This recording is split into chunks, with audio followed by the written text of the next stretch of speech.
Hello and welcome to another huge edition of the Naked Gaming Podcast with me, Chris Barrow, and Lee Milner. Hello! It's time to do it again. Let's do it again in our living room. Once again. Have you kicked out Bailey? Right, can I just say, I know we've done a simulator special and there was Goat Simulator and you can do Farming Simulator.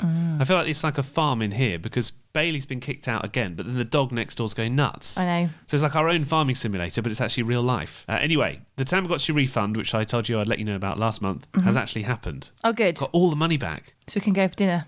You're desperate for dinners, aren't you, all the time? I've already taken you. Every night. I'm taking you on holiday. Yeah, if you missed last month's episode, it was all about studying esports. We're looking at all the broadcast elements, either being on in front of the camera, so that's through, casting, through interviewing, through hosting, but equally that's all the positions that lie behind it. You can download that episode now and subscribe to the programme. We have 10 episodes available. There you go. Wow. That's your car journeys done and dusted. 10 episodes is loads. And the last one was mega long. I think this one's going to be mega long as well. And talking of mega, you can have mega Twitter bants at Naked Gaming Pod. My favourite thing on Twitter that we put up just recently was I was playing Link's Awakening, Zelda, and if you try and read the sign standing above it, the game goes, sorry, you can't read the sign from the back. And I was like, So much sass. massive sass. And then I was playing Pokemon Let's Go, Pikachu, obviously. Why would you buy Eevee? You're Dunno. mad. And I tried to read a sign from the back and it went, sorry, the writing's on the other side. Like that. Come on, mate. Bit unnecessary. Love it. I'm just trying to catch some Pokemon. And we also got into the top 10 UK video game podcasts this month. I think the more words there are to that, the less impressive it starts to sound. I But it know, is I actually know. quite good. Top 10 UK video game podcasts. It's quite a mouthful, isn't it? We were actually number 10. So We were. if we were number 11, I'd be like, we were in the top 11. Say that bit. Just edit that bit out. No, it's in. But I think more importantly, I think we were like number 327 in the Canadian gaming podcasts. Yeah. That's where we're big. So if you're listening in Canada, that one person, thank you so much Thanks for so downloading much. and subscribing. This episode is dedicated to you.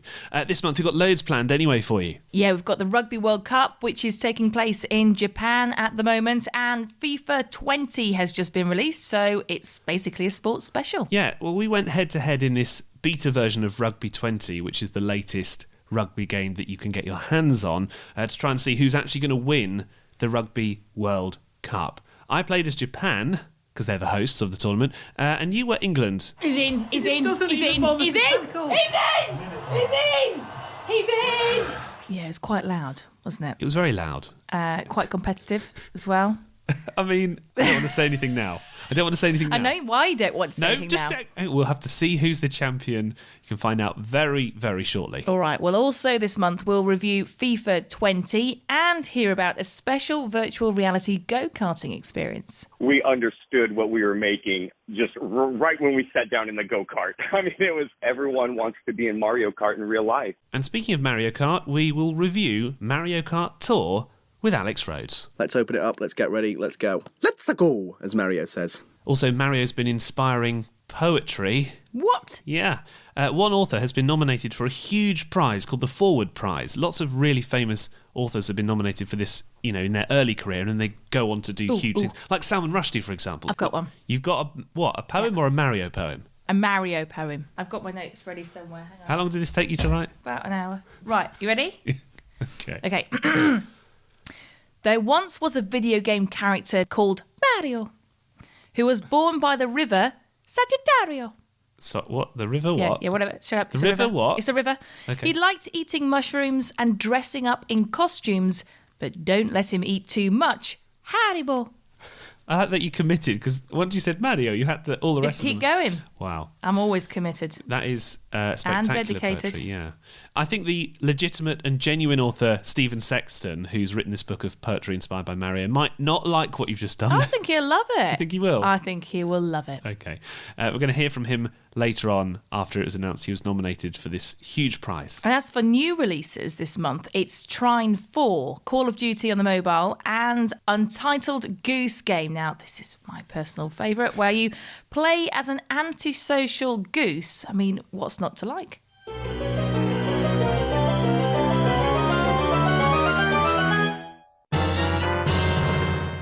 First today, because the Rugby World Cup is underway in Japan right now, we decided to have a go at the latest rugby release. Oh, I love this. Okay. It's called Rugby 20 now. There was Rugby 18, and then there was a big gap because Rugby 18 was not very good. Now we're on Rugby 20. Now, you would think that with it being the World Cup right now, that the whole world is thinking about rugby and possibly wanting to dip into a rugby video game. Yeah, definitely. The company making the game might have finished making the game now so that they can sell it to people who are excited by the World Cup. Duh. They haven't. It's not available at the moment. You can only get the beta version. Oh, no. Which is like the early access by pre-ordering the game. In fact, Rugby 20 is coming out next year, 2 or 3 months after the Rugby World Cup is finished. Wow. Yeah. So for this month's sports special, we decided to see if England or Japan would win the World Cup. That's because Japan are hosting, obviously. We did the coin toss. And I ended up being Japan. You say ended up. They weren't as highly rated as England, which you were. Let's see who's the champion. Right, here we go. You ready? Oh, okay, you're kicking off. Here we go. He decides to send the kick-off right down the middle. Oh, why is everything going slow-mo? Superb. Yes! How do you get it out of the tackle when they're tackled? What a move. Right. Here he goes, lining up for the conversion. You missed it, and you were literally 5 metres away. Oh, he's on the wing. Robert. Oh, he's going for it. He's going for it. I know I am. Tackle! Yes! He scores! Yes! In your face! Try that no one can possibly question. Eddie Jones will be proud. I don't think they probably have the licensing for Eddie Jones. Probably not. So the generic England manager will be very pleased. It's the second half, Japan to kick off. Am I the whites? You're in the second half and you don't know what colour your team I know, is. but it's a weird angle. Right. Well, yes, you are. Pass. I'm quite enjoying this. The ball's been grounded. Yes! Such enterprise. Get in. Let's have another look at Get in. Oh, let's have a little replay. Oh, kicks it, taps it, in. 10-all. Pass it out to this guy! Yes! What a try, 15-10 to me. 68 minutes in. so safe under the high ball. He's in, he's just in, doesn't he's even in, bother he's to in, tackle. he's in, he's in, he's in. Here If we you go. get this over, you win. Because it's the 80th minute. All right, here we go. I don't know how to do this, but we're going to fluke it, Hayes. Oh! I got it! I got it! I got it! What? In your face! What? What is that? Swing low, sweet chariot, coming for to carry me home. Won it, mate. See ya. I think that this is because this is the beta. It's obviously broken I'll as go a game. for next time. Come back when you've had a few practices. Yeah, I was gutted. You did some amazing singing though. 17-15, the final score. England will win the Rugby World Cup. I mean, this will probably go out of date very soon when they get I'm knocked not out. going to gloat. I'm just going to sit here and smile. The screenshot evidence is available now on Twitter at Naked Gaming Go Pod. look at it. Go look at it and No, like it. you don't have to. Did you enjoy the game though? More importantly, Rugby 20. Was it any good? Yeah, it was okay. I mean, I love sports games. Yeah. I started playing sports games. Do you remember? Did you ever have Winter Olympics on the Sega? Yeah, that was when Yeah. you had to mash the buttons. Yeah, really hard. loved it. Loved that. And I like a bit of FIFA. The problem with this is the controls are a little bit fiddly. Yeah. And you literally get no instructions, no tutorial. It's like, here's the game, blow the whistle, off you go, see how you get on. I cannot believe, though, that you managed to get the final conversion because the conversion was surprisingly difficult to do. You do the power and then you'd have to do the direction immediately afterwards, and then you could sort of swerve it as well, and you still got it over. Yeah, well, what can I say? Yeah. Fast learner.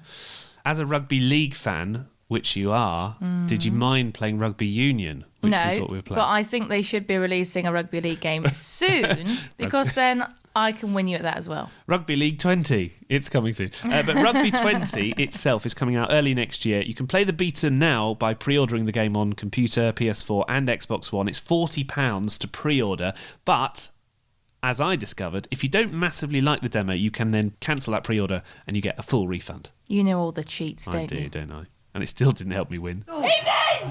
He's in! Next today, the trailer to one of the most highly anticipated games of all time, The Last of Us 2, was released this month. Now, if you missed it, I'll play you a bit of it now. Scale of 1 to 10. How would you rate our kiss from last night?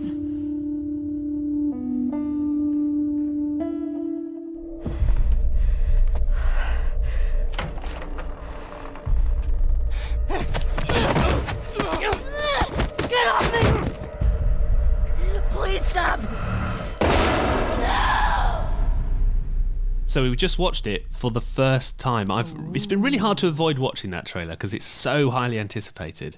What do you think? Because you like this game a lot. Last of Us 1 is one of the best games because the graphics are really good, but usually that means that the gameplay is really rubbish. But actually the shooting in the game is amazing and the story really follows through as well. And it had really good multiplayer.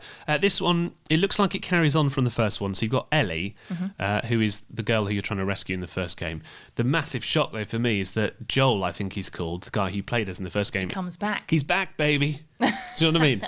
I'm excited for it. It's good. It does look good. What the do you graphics think? are amazing. 'Cause it's quite dark, isn't it? Yeah, it looks like it's a bit more sinister than the previous games. It's quite gory. Yeah. You love this, though. More gory than the last one, though, because the last one, the clickers, they didn't tend to have, like, it wasn't like loads of blood or anything, but this one, That one does. oh yeah. It looked quite brutal, didn't it, to be honest You with love you? it because you like your zombie games. I do, but I like this one particularly because it's from the same team that made the Uncharted series. So they've got that kind of amazing movement and story from that. But it just looks like they've pushed the graphics up to the next level. Like the facial technology, like you can see people's emotions in their eyes and stuff. It's bonkers how good it is nowadays. It's really good. Really So good. anyway, what did you think? Yeah, no, it looks good. It's something I play. It's just, there seems to be a lot of games out at the minute that are quite similar. A very similar storyline to, Days Gone. Days Gone. Quite a similar storyline again, Yeah, isn't it? yeah. You've got to save the world and battle the zombies. I'm just waiting for something a bit new. That's why I loved Control, Oh yeah, we reviewed that last month. because that's something different. Their kind of selling point is that you can destroy the environment and throw it at the bad guys around you. Okay, The Last of Us Part 2 set for a February release, and it's a PS4 exclusive. So if you haven't bought a PS4, maybe for Christmas. Power up. From a PS4 exclusive to PS5 news. Sony's announced that the PlayStation 5 is going to launch globally at the end of next year. What? So by Christmas 2020. It seems a bit premature, doesn't it? Well, I can understand that they want people to get excited for it. Okay, so what's different? Well, there's no pictures of it available. Right. All that we know that's different is that it has a new controller that uses enhanced vibration technology. Right. Anything else? That's the main announcement. I mean, they should sack their PR company. I mean, that's just a bit disappointing. They could have announced Is this more. news? Just about. No pictures available. They're going to have better hardware. Well, obviously, because it's the PS5 anyway. But they're basically not giving much away. But hey, we're counting down the days. Next Christmas, more than 400 days to go. Wow, it's a long time away. So Pokemon Sword and Pokemon Shield are coming next month to Nintendo Switch. Lots of people are very excited for this one. During your journey through the Galar region, you can camp anytime at Pokemon Camp. While you're there, you can play with your Pokemon. And as you get to know them better, they'll also improve in battle. Now, you've been playing Pokemon Let's Go Pikachu in anticipation, which is basically, I didn't realise this until we got it, Pokemon Let's Go Pikachu is just Pokemon Yellow, exactly the same game, but with better graphics. Not just better, Chris. Not just better graphics. Amazing graphics. That's true. Incredible They're graphics. not just a little bit better. It's like properly, it feels like it's 3D. You can run in a diagonal angle, which you couldn't do on the Game Boy. This should be in the retro revival section. Yeah. I mean, this isn't a particularly new release, but everyone's kind of thinking about it now because of the new games that are coming. I don't know how excited you are for the new games, though, because Pokemon Sword and Pokemon Shield, they're quite different Pokemon, and it's a different story. And I love the originals, yeah, we're going to see how well you know your Pokemon now. What? Because I have it prepared. Pokemon Sword, Pokemon Shield on the way. I thought I'd quiz you on your Pokemon knowledge. Yeah, I'm going to bosh this. Now, I know that you know the original 150 Pokemon pretty well. Yeah. How well do you think you know the new Pokemon, though, since the original 150? In fact, why don't I quiz you on just the new Pokemon that they've announced for this game? No, let's do the originals. No. So here we go then. 5 Pokemon names for you. Some of them are real Pokemon from the forthcoming games, Right. and some of them I've completely made up. Are you ready? Go on then. Let's Pokemon Go. Okay, question number 1. Score Bunny. Oh, you've made that up. Score Bunny. You've made that up. It's straight away, no questions. No. Okay, why do you think I've made that up? Well, it just sounds ridiculous. Because of Bailey the Rabbit, and I Yeah. thought Bunny. Yeah. Score Bunny is a real Pokemon. What? Next game. It's No. a fire type. It's a rabbit-like Pokemon that has a white body and orange and yellow markings. Did they get bored after the first 150? I sense it. It's actually one of the original 3 that you get as part of the games. So you know, like you had Charmander, Bulbasaur, and Squirtle. Well, this is one of the originals. So Score Bunny, look out for that. Number 2, Pikamoo. Oh, you've made that one up as well. Yeah, I did make up Pikamoo. I was pretending that it's a cow-based Pokemon, but It could be Pikachu, but a cow version. yeah, exactly. I see. Peekaboo! Number 3, Sliggoo. Oh, I think that's a real one. Why? Sounds like a yogurt. It is a real Pokemon. It's a dragon-type Pokemon, but it really looks like a slug. Oh, wow. So that's why it's called Sliggoo. Can't wait to see that one. It evolves into Goomy, Ugh. and then it goes into Goodra at level 50. So there we go. Well done. Question number 4. You're doing okay so far, actually. You've recovered after the initial Hang on a bad minute. start. Oh, yeah, 2-1, yeah. Shoop Shoop. Isn't that a song? The Shoop Shoop song? I don't know. What do you think? Shoop Shoop. I think is it a most real of our Pokemon? listeners will not know what song that You don't know Cher? Is it in his eyes? No singing, quick. I'm going to go with real. It's false. It's not a real Pokemon. I made it up because you're going to see Cher. I wanted it to be real. I know. I wanted it to be a little Pokemon with share hair. Cher. And its powers singing, "Do you believe in life after love?" No, it's not a real one. I did make it up because you're Okay. seeing Cher. And finally, question 5. Zigzagoon. Yes, Why? real. Yes, Zigzagoon is a real Pokemon. And does it go zigzag? It has zigzag markings, and it's a raccoon. Oh, wow. And then it evolves into Linoon, which is one that has lines on it. So like line Linoon. How do you think linen? What, my special power is washing detergent. Wow. I'll get those wrinkles out. Wow.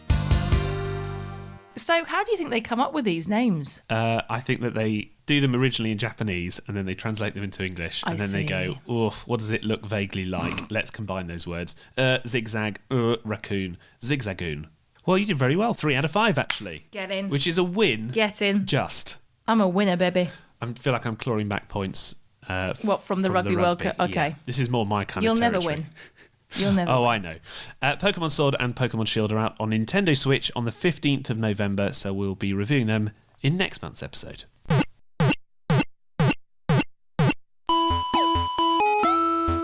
Let's carry on with our sports special now. Formula One is a hugely popular sport. You're a big fan, aren't you, Chris? I do like the Formula One, even though the last few seasons have been a bit boring. Yeah, I'm loving it. Well, go-karting is the grassroots of the sport, and lots of the biggest names in Formula One started their careers off racing around go-kart tracks across the world. That is amazing, isn't it? To think that Lewis Hamilton and Nico Rosberg actually started off as go-karting buddies. Yeah. And then they were driving Formula One cars on the same team together in a few seasons ago. It's bonkers. Yeah. And your favourite driver is? Go Raikkonen! You just like saying Raikkonen, don't you? Yeah. Why do you like Raikkonen so much? I don't know, it just goes well with Go Raikkonen.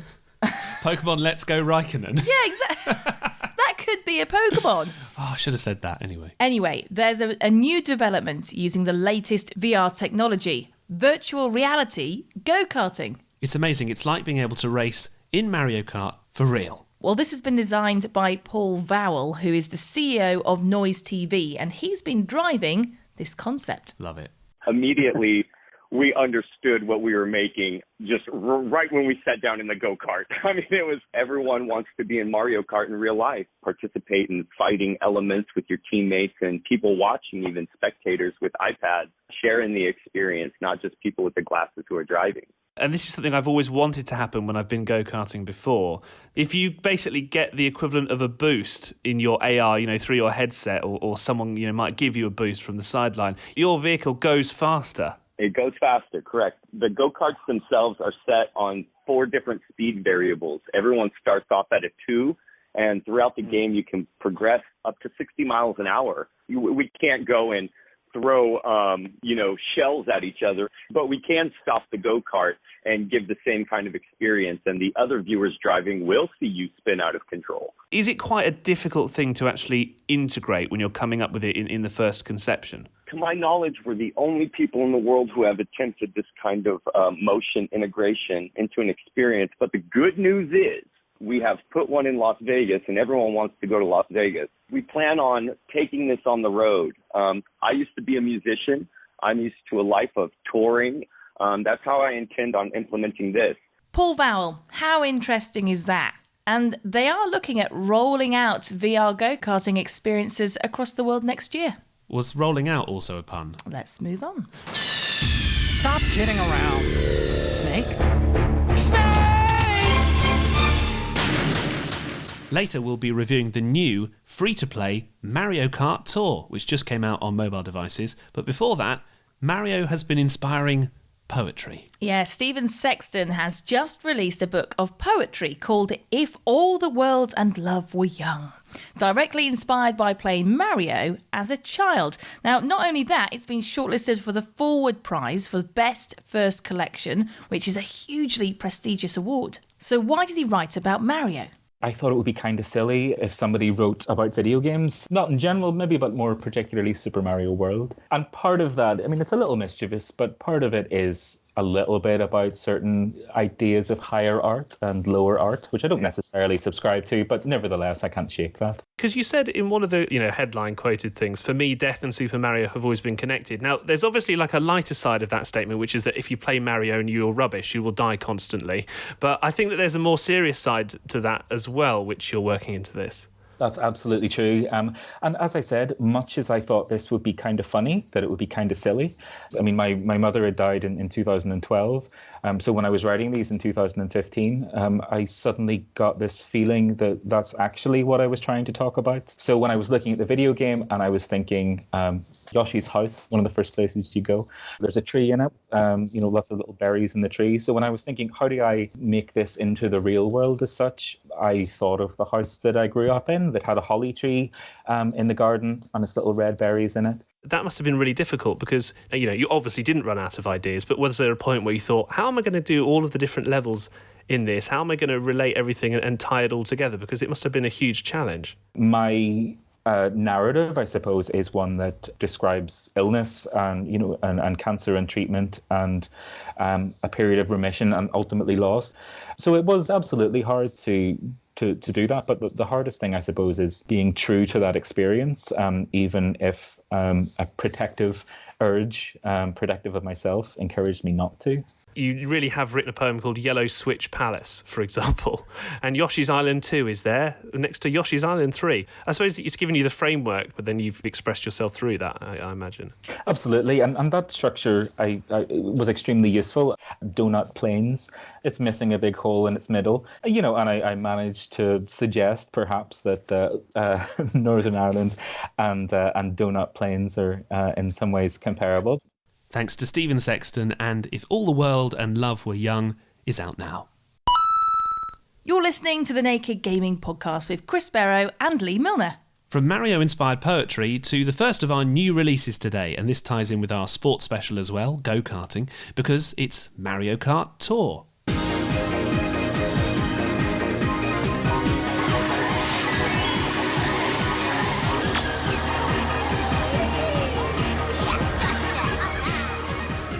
So this is a free-to-play game on your mobile phone. There are two types of control method. You can do normal or power slide mode, which I was enjoying playing on actually. But essentially, you swipe across the screen to steer, and you don't have to do any accelerating. The game accelerates automatically for you. I asked our mushroom enthusiast... Can I say that? Yeah. I asked our mushroom enthusiast, Alex Roadhog Rhodes, to take it out for a spin. I'm slightly ill this week, stricken down by a deadly case of the man flu, for which there is no cure, as we all know. But that won't stop me playing some Mario Kart. I'm enjoying some sweet Mario Kart action. I've downloaded it for my phone. I'm ready to go. Let's open it up. Let's get ready. Let's go. Let's go, as Mario says.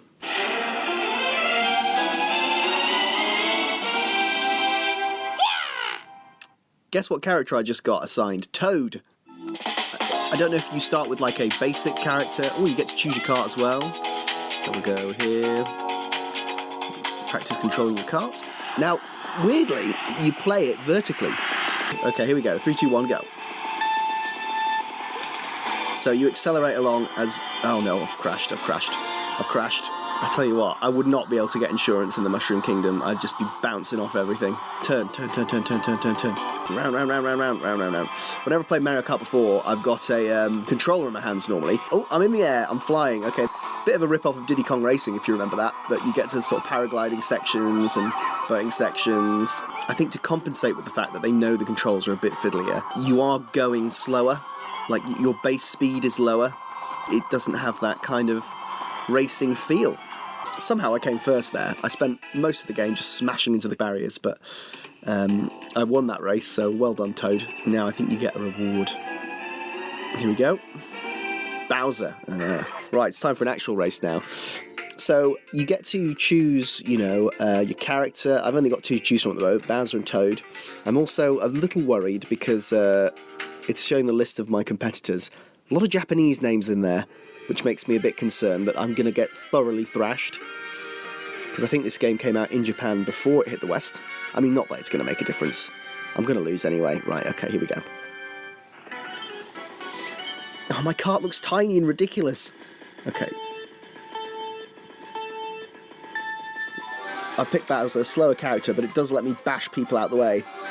I've just bashed Hitori out the way. I am currently first.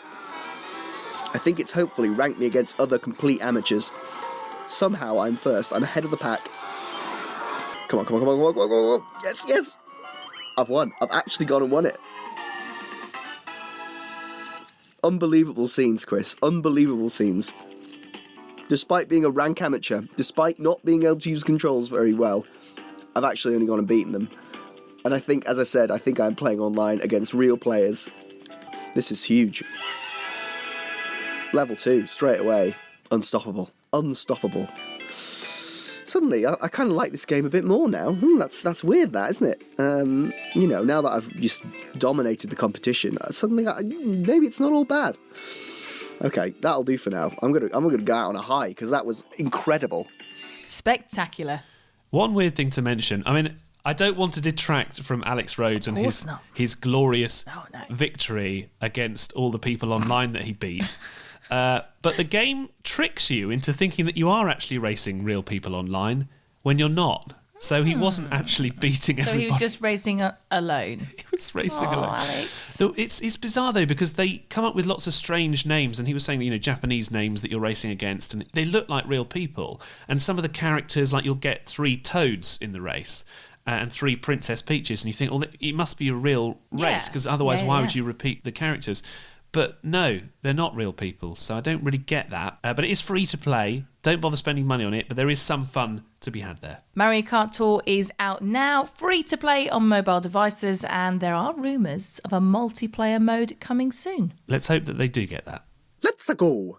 Our sports special continues with a review of FIFA 20, the latest in the mega footballing franchise, this time with new modes and even better graphics. I'm not the biggest fan of football games. I'm not very good at them either, to be honest with you. No, you're not. I love them. I love a bit of FIFA. Yeah, I used to play it quite a lot about 3 or 4 years ago, and I actually played with an ex-boyfriend and used to, win him every time. That's probably why it didn't work out, to be honest. But he couldn't handle being beaten by you. As we heard from the Rugby 20 experience, I'm not brilliant at this kind of thing. So we asked Drew Miller-Heineman, who's a broadcaster and a massive FIFA enthusiast, to have a look at this game for us. You know he's keen because we asked him on the first day that it was supposed to come out, and he went, "I've already got it, mate. I've got it in early access." So he's really on the ball here. Oh, I see what I did. Dear. That was actually accidental, everybody. So what did he make of FIFA 20? Another year, another FIFA. They've completely changed up how the gameplay works this year, and I am loving it. It's actually difficult to play FIFA against the AI again. They've also fixed the pace, so a fast striker is actually faster than a centre-back.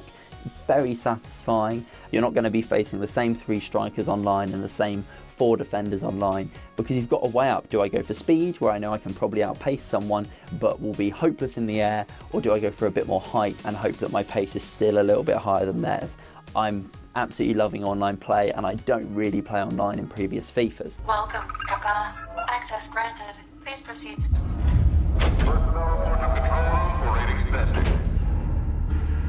I'm so bossy, get off me. It's a different jingle when you hear these car keys.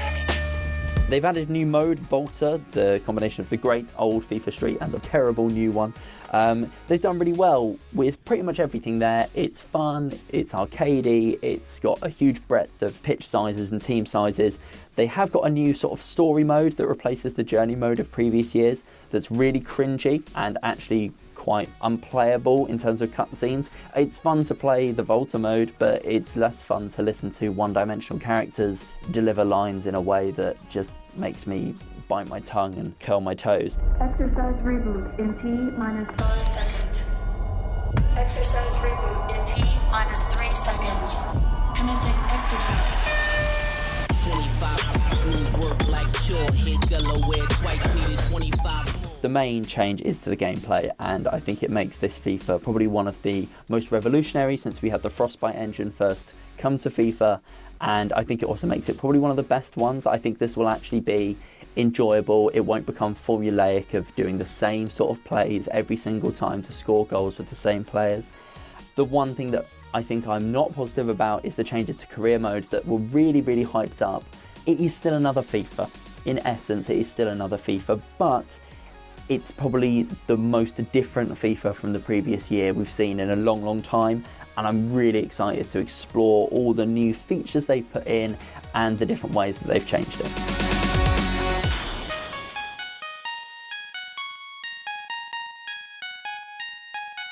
So it sounds good, but after about a week of playing FIFA 20, Drew actually sent us this update. Now, unfortunately, for all this excitement, there are several game-breaking bugs currently in this game. It basically means that right now career mode is unplayable. At least one of these glitches will happen to you. It's kind of sad and it's a real shame, and they have promised a patch is coming soon, but right now it's not something that I can even play or recommend buying for now. Maybe when it comes towards Christmas time they will have fixed it, but right now the bugs are pretty unforgivable. So not actually looking as good as it originally did. We had a No. few comments about this on Twitter as well, at Naked Gaming Pod. Tom Burrow said, if you're not interested in career mode, then you'll be okay with this game. But if you are interested in career mode, then leave it for now. Yeah, Andrew White said, I played the demo on the PS4, didn't seem worth bothering with. If it gets better, we will let you know. It is available now, though, on PS4, Xbox and computer as well for 50 quid. So maybe wait until it comes down in price a bit. Busy night, but there's always room for another. More new releases now. Next this month, it's Trine 4. Trine 4, The Nightmare Prince, is the latest adventure of the illustrious puzzle-solving and platform-climbing heroes of Trine. And, of course, the three heroes, Amadeus the Wizard, Pontius the Knight, and Zoya the Thief.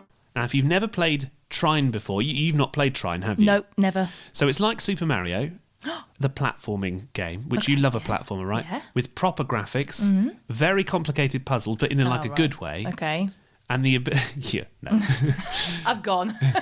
Complicated? What? No. Also, you can switch between three characters, so you get a warrior, a wizard, and a rogue, and that is Trine. Okay. The gameplay is a bit complicated. Each character has a different set of skills, so if you're the rogue, you can shoot out ropes and walk along them. You get a bow and arrow as well, so it's very cool. If you're the wizard, you can create a massive square block that you can jump on, which seems a bit weird. If you're a wizard, that's not the power that you go for straight away, is it? So it's like the revolutionised Golden Axe, really. Yeah, it is a bit like that, actually. And then the warrior just is very good at fighting some of the bad guys. I enjoyed it. I did enjoy it, but there's one problem for me, which is that I wanted to play it in co-op mode, Mm-hmm. and you have to pay to join the Nintendo Switch online multiplayer mode Mhm. in order to get access to that. And I thought, well, no, I've already paid 40 quid for this game, so I Yeah. don't want to have to pay How much another. was the upgrade? Well, it's like 10 quid a month. So Oh, wow. that's quite disappointing for me because I thought that would have been included. That's the Mhm. online multiplayer. You can play locally. They've also released the Ultimate Bundle, which has the first 4 games in. I'd say if you're going to get this game, if you like the first 3, then get it. I know that's a stupid thing to say, but if you like Trine 1, 2 and 3, it's only 10 quid more. Yeah. So it's 40 quid for everything, or 30 quid for Trine 4. Get everything. Just get everything. You get Trine 1 Enhanced running at 60 frames a second. But I was very disappointed by the multiplayer thing, so that really kind of put me off afterwards. So I'm going to give this a 6 out of 10, mostly because of that. Although it is available on Switch, Steam, PS4 and Xbox as well. I know when you're excited about a game and you're not excited about this one. I wanted to play it in 4-player co-op. That's like a new thing for them. But it's quite a good deal if you like the originals. £40 for the whole Ultimate Collection of Trine. Next, a game recommended by Neil on Twitter at Naked Gaming Pod, which is also storming the charts. It's unusual, and it's called Untitled Goose Game.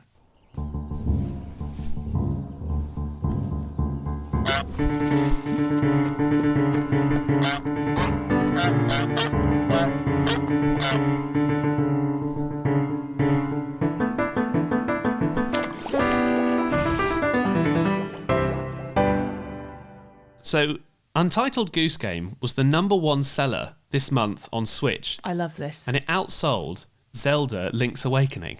I love it. And rightly so, because Zelda Link's Awakening was a bit, jerky, as I mentioned last month. Is this the one you've been playing quite a lot of? I've been playing quite a lot of Zelda, but I actually managed to fully complete Untitled Goose Game. I mean, it's quite addictive. It's basically a goose simulator, right? Stay with me here. This is great. It sounds ridiculous, but it's really good. You're a massively antisocial goose, honking about, stealing stuff.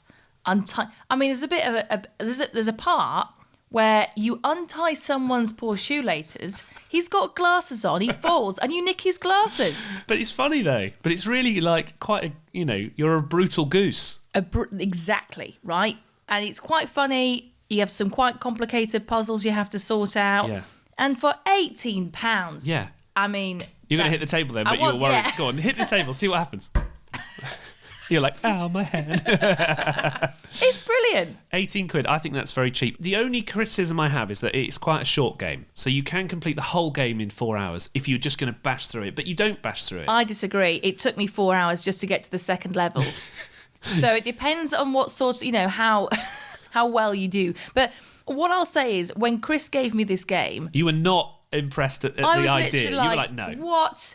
This is going to be another goat simulator, right? Yeah. But it's not. It's really, really good. And if you're on a long car journey or you're flying abroad to Antigua, say, for a wedding... Hello. It will pass the time quite well.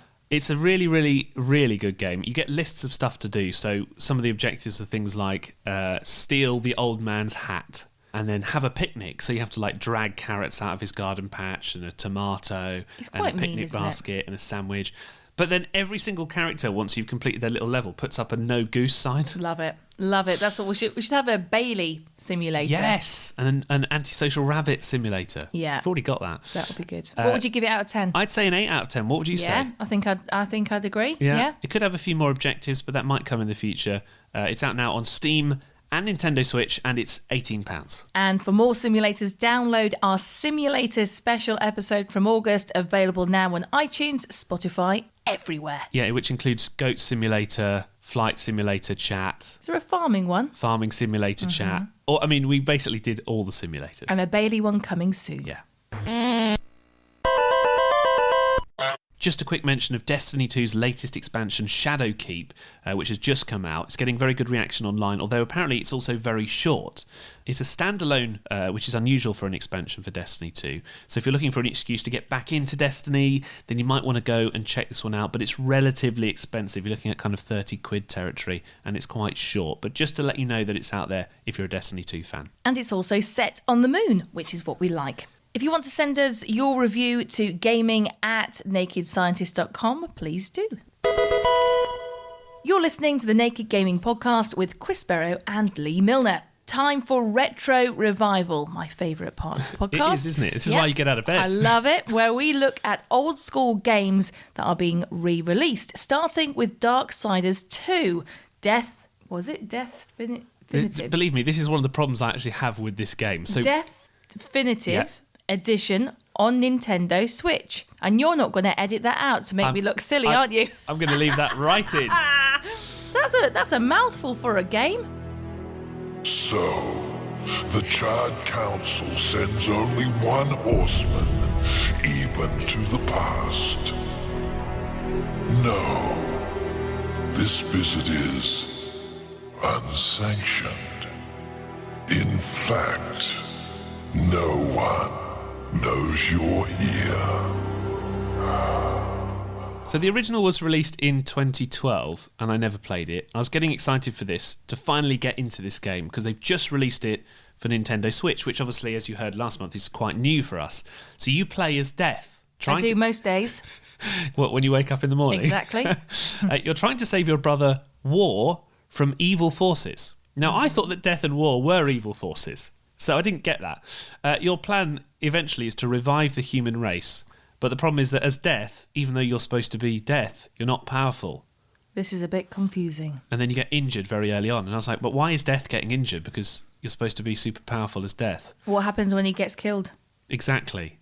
It actually just restarts you from the checkpoint, which doesn't make any sense. But Death can't die. Well, exactly. All right. So the idea behind the game, so the four horsemen do a... Yeah. So I didn't like the animation. I didn't really like the platforming that much. You could run up the walls, though, as Death, so that was quite fun. Oh, well, that's all right then. The combat was pretty good, but it was such a disappointment. I'm giving this a solid 2 out of 10. I mean, that's... No, I'm just subtracting 2 points. I'm subtracting 2 points because Deathfinitive is not a word. No, it's not. And you couldn't say it. Nope. So I'm angry about that. Right. So... Go on, then. Give it a big fat 0. Yeah. Darksiders 2, the Deathfinitive edition, is out now on Switch. But don't buy it. You can also get it on Windows, Xbox and PS4 if you're mad. And you can get hold of it for around £25. I can think of other things you can spend that on. Yeah, me too. Stop kidding around, Snake. Now, the new Call of Duty Modern Warfare is coming next month, but if you can't wait that long, then why not try Call of Duty Mobile?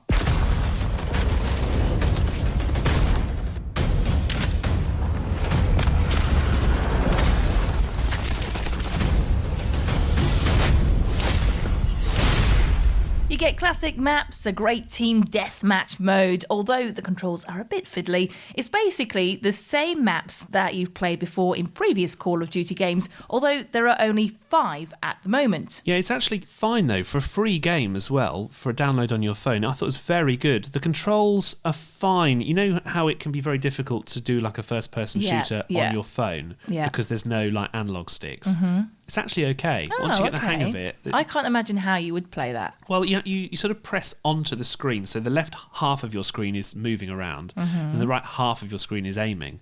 But the hard bit comes when you've got to shoot and aim at the same time. But they've managed to do it reasonably well.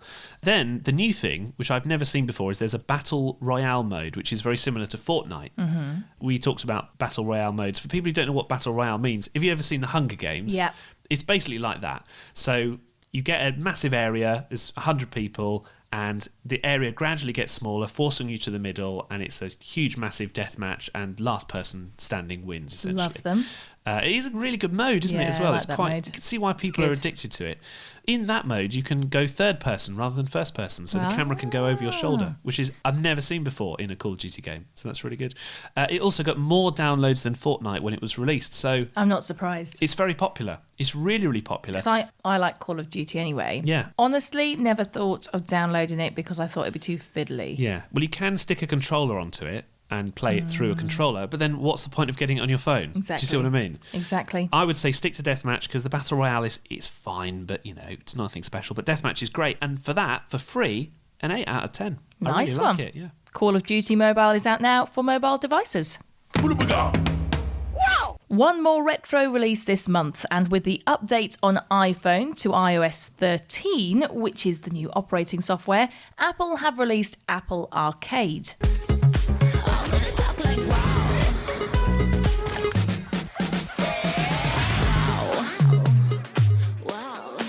Promising no adverts or additional purchases, Apple Arcade is free for a month, then £5 for a month after that. It's aimed at kids mostly. Last time I checked, we don't have any. Have we got any? No, I don't think so. Not yet. Good. So I thought it'd be fun to ask broadcaster and lovely man Tony Fisher, who you know as well. I love Tony Fisher. He's a really nice guy. He also recently became Dr. Tony Fisher. So fancy. He's been playing Apple Arcade with his son and his daughter as well. So let's get their thoughts on it. On the Apple App Store, particularly for Apple TV, a lot of the games were, shall we say, below par. They weren't very exciting. So with Apple Arcade and all the trailers that came out beforehand, we had high hopes. And I'm pleased to say, Ollie is with me now. Before we go through our top 5 games for Apple Arcade, what's your view on the game platform itself? What do you make of it? I think it's like really good how they're like age appropriate, and I think it's 100+ games. They're family friendly, which means like no blood or anything. And that's a big thing, isn't it? Because quite a lot of the PS4 games are 12s, and 16s and 18s. Phoebe, a quick word from you. What do you make of what you've seen of Apple Arcade? You're not quite as big a gamer as Ollie, but you do like a game on your phone, don't you, as well? I think it's a really good idea because, like, all the games are age appropriate and they're not, like, low-quality games. And also, because we're running it through the Apple TV, we can run any device through it. So Bluetooth remote devices, we've had the one that was made for Apple, the actual Siri device, which isn't very good for gameplay. And now we can hook up Bluetooth to the PS4 controller to play the Apple TV games. So, enough of the geekism. Let's give you our top 5 Apple TV games on the new Apple Arcade.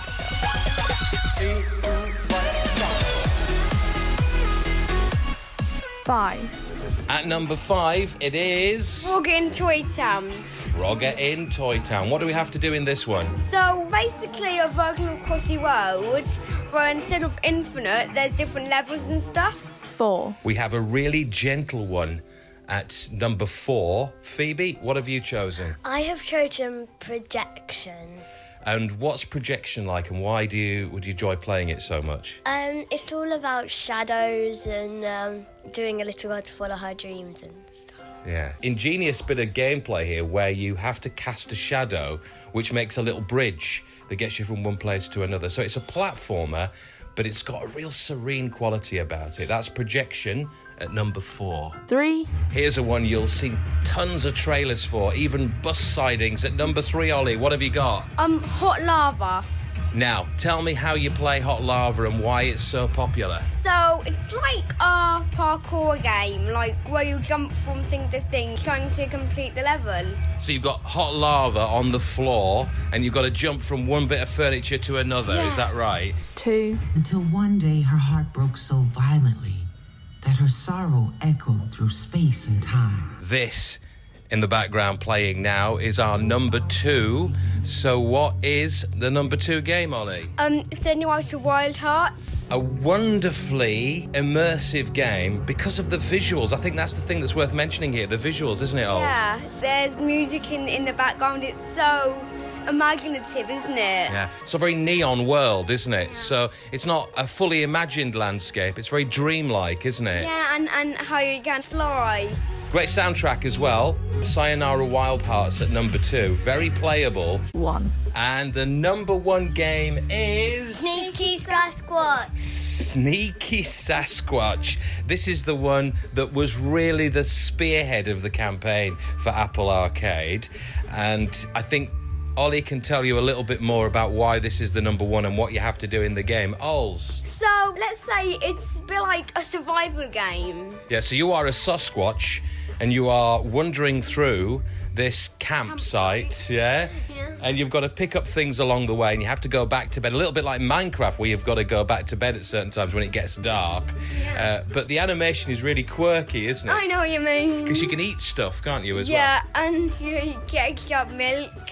All that stuff. It's great fun. It's very, very playable, and it's a brilliant one to play with all the family. So number 1 is Sneaky Sasquatch.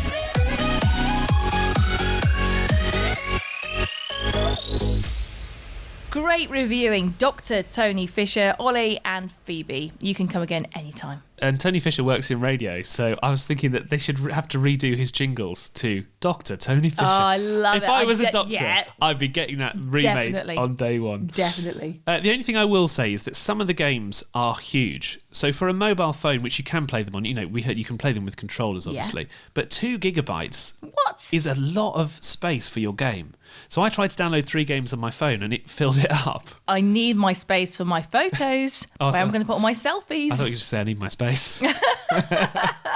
But Apple Arcade is available now. It's £5 a month, but you do get your free 1-month trial from the App Store if you want to check it out. But do remember, if you don't like it, to cancel, because otherwise you'll get automatically resubscribed. Well, another massive show. Where's the time gone? It was huge, wasn't it? I mean, I don't know how we packed so much in. I get the feeling that as we approach Christmas, it's going to get longer and longer as well. I want another sports special, please. You like today? Well, that's because you won. I know. Not only the Once, rugby. Twice. 3 times a champion. Well, you won the rugby and you won the Pokemon quiz, so well done. You're not really a sporting kind of guy, are you? If it was Ultimate Frisbee, I'd be all the way there. No, Chris. Okay. No. Just before we finish, we're going to go to the mailbox to check a few emails. It's gaming@nakedscientists.com. Let's start with Matt Pellet, who says, I've been loving playing Gears of War 5 myself. The mini sandboxes work really well. Yeah, this is after my review of Gears of War 5, which is probably quite controversial in that I thought it wasn't a very good game. And loads of people love Gears of War. Wow. Also, we had a few comments about Game and Shame and what's the worst game in your games collection. What's yours? You've ever had. I think for a while I had My Horse and Me too. And Angela. What? No.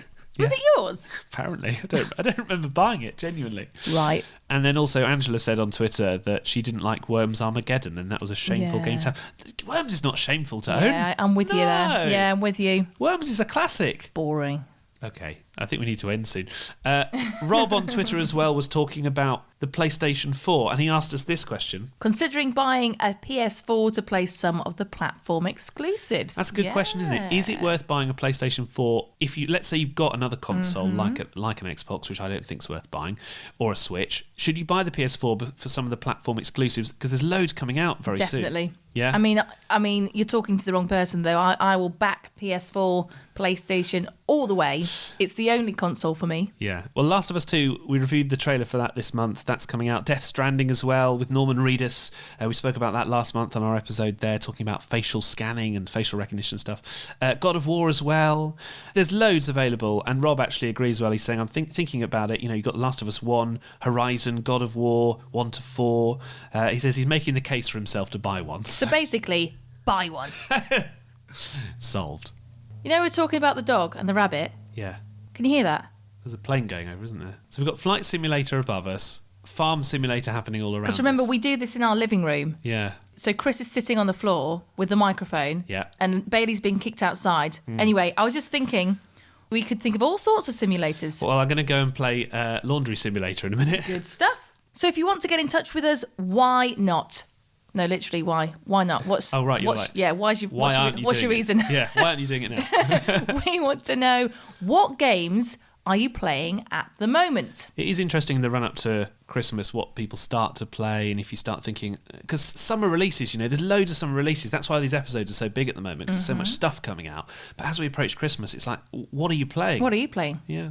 No, actually, what are you playing? What am I playing? Right now, I'm playing Trine 4 a little bit, because I'm trying to get my money's worth, but I'm a bit disappointed by how it wasn't quite as good as I was expecting. Yeah. And Zelda Link's Awakening, because I'm determined to complete it, and I'm on the 7th dungeon out of 8. So I'm nearly there. I'm nearly there. What about you? Mario.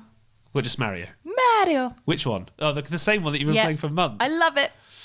And you like the Goose Game as well, didn't you? And the Goose Game, yeah. Remember, you can email us gaming@nakedscientist.com, or you can always tweet us at Naked Gaming Pod. We're going to go on holiday for a bit, so we're taking the Switch with us on the plane. We'll probably be playing Mario.